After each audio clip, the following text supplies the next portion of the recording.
Welcome to the Tech Egg. Don't get scrambled. Enjoy the video. You start by confirming prerequisites. Make sure Windows or your OS is installed in UEFI mode with GPT because Secure Boot depends on that. Back up critical data and record current BIOS settings to revert if needed. Once done, power off, connect a USB keyboard, and power on while pressing Delete to enter Gigabyte BIOS. You're aiming to reach the UEFI setup page. If Delete fails, try F2. Now locate the menu tabs. We'll change firmware options next. Once in the UEFI interface, navigate to the section labeled BIOS Features, Miscellaneous, or Windows OS Configuration depending on your Gigabyte model. Change the OS type to Windows UEFI when available. This tells firmware to allow Microsoft keys and standard signing. Then find Secure Boot and set it to Enabled.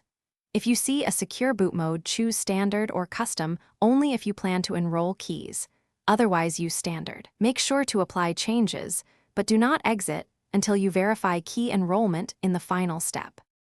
To finish, save and exit the UEFI. The system should reboot with Secure Boot active. If your OS boots normally, confirm Secure Boot status within the OS System Info or Firmware utility.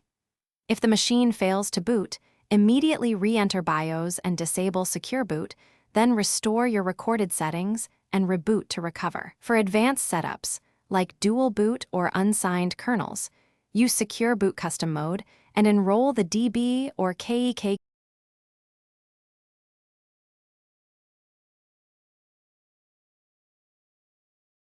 Thanks for watching. Consider subscribing if I helped unscramble your problems.